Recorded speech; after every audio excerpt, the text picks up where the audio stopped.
নমস্কার, আমি Mona Lisa Jhargram kitchen ক্যানভাসের পক্ষ থেকে প্রত্যেক দর্শক বন্ধুকে আমার চ্যানেলে আন্তরিকভাবে স্বাগত জানাচ্ছি। আজকে আমি লাউ মাংস বানাবো। এটা একটা ইউনিক রান্না এবং খেতেও অসম্ভব। লাউ তো জানেন খুবই ভালো জিনিস এবং ফাইবারে পরিপূর্ণ।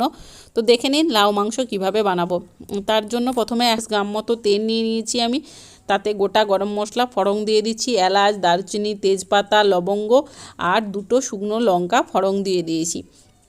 তাতে আমি 30 সেকেন্ড মতো ভেজে নিচ্ছি এবং তার সাথে আমি 1 চামচ মতো রসুন কুচি অ্যাড করে দিচ্ছি। এই রসুন কুচিটা দেওয়ার পর 1 টেবিল চামচ মতো আমি আদা বাটা দিয়ে দিচ্ছি। আদাটা ছেটাচ্ছিল, তার জন্য শুকনো হলুদ গুঁড়ো দিয়ে দিচ্ছি। হলুদ গুঁড়ো দিয়ে দিলে আদাটা আর ছেটায় না। ও 2 টেবিল চামচ মতো আমি পেঁয়াজ বাটার কাট দিয়ে দিচ্ছি বা পেঁয়াজ বাটা দিয়ে দিচ্ছি। ভালো করে 3-4 মিনিট কষিয়ে নেওয়ার পর ছোট করে কিমা টাইপের মাংসটা কেটে রেখেছিলাম মুরগির, সেই মাংসটা দিয়ে কষিয়ে নিচ্ছি। 5 মিনিট মতো কষানো হয়ে গেলে তাতে একে একে লঙ্কা গুঁড়ো আর 1 চামচ কাশ্মীরি লঙ্কার গুঁড়ো 1 চামচ আমি অ্যাড করে কষিয়ে নিচ্ছি এবং এই কষানোটা 10 মিনিট ধরে কষাচ্ছি। ও 1 টেবিল চামচ মতো আমি এখানে নুন অ্যাড করে দিচ্ছি। নুন অ্যাড করে দিলে এটা সিদ্ধটা ভালো হবে এবং নুনটা মশলার সাথে ঢুকে যাবে। এইভাবে যখন কষানোটা হয়ে যাবে একটা বেশ গন্ধ উঠবে ভালো। তো সিদ্ধ হতে যাতে হয়ে যায় ভালোভাবে, ওই জন্য একটা ঢাকনা দিয়ে আমি আরও 5 মিনিট রান্নাটা করে নেব।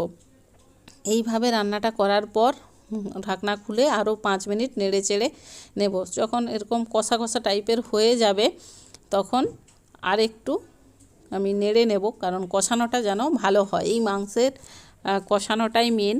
কষানোটা যত ভালো হবে ততই কিন্তু খেতে ভালো লাগবে। এই পর্যায়ে আমার কষানো হয়ে গেছে। আমি কেটে ধুয়ে রেখেছিলাম লাউটা, এই লাউটা অ্যাড করে দিচ্ছি এবং ভালো করে মাংসের সাথে মিক্স করে নেব গোটা চারদিকে ঘুরিয়ে ঘুরিয়ে, যাতে লাউ, মাংস এবং মশলা একে অপরের সাথে ওতপ্রোতভাবে লেগে যায় চারিদিকটা। আর এই রেসিপিটা অত্যন্ত সুস্বাদু হয়, দেখেই জিভে জল চলে আসবে, এত সুন্দর আর খেতেও ভালো হয়।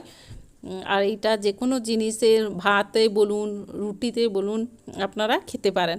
তো সবথেকে বেশি ভাতেই বেশি ভালো লাগে, চাইলে আপনারা রুটি দিয়েও খেতে পারেন, কোনো অসুবিধা নেই। তো এইভাবে মিশ্রণটা আমি ভালো করে মিশিয়ে নিচ্ছি। মিশিয়ে নেওয়ার পর কম আঁচে একটা ঢাকনা দিয়ে রান্নাটা আমি করব।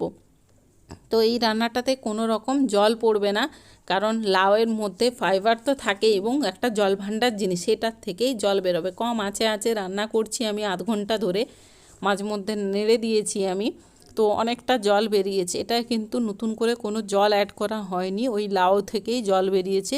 তো আগে আমি 1 চামচ নুন দিয়েছিলাম, এখানে আরও 1 চামচ যেহেতু লাউটা অ্যাড করেছি নুন অ্যাড করে দিচ্ছি। আপনারা আপনাদের টেস্ট অনুপাতে নুনটা কম বেশি করে নেবেন। আমি নুনটা দেওয়ার পর ভালো করে মিশ্রণটা করে নিচ্ছি। এই পর্যায়ে গ্যাসের স্পিড বাড়িয়ে নিতে পারেন আর চাইলে কম আঁচেও করতে পারেন। তো অনেকটা জল বেরিয়েছে, আপনারা গ্যাসের স্পিড দিয়েও এই জলটা মেরে ফেলতে পারেন। তো আমি এইভাবে রান্নাটা করে ফেলেছি। এরপর জলটা মরে গেলে আমি নামিয়ে দিচ্ছি। তো সার্ভ করে দেখাচ্ছি কেমন হয়েছে, কাছ থেকে দেখাচ্ছি, দেখুন কতটা সুন্দর হয়েছে। এইভাবে বাড়িতে বানান এবং কমেন্ট করুন। আপনাদের কমেন্ট নতুন ভিডিও দিতে উৎসাহিত করে। ভালো থাকুন, সুস্থ থাকুন, ভালো খান। নমস্কার।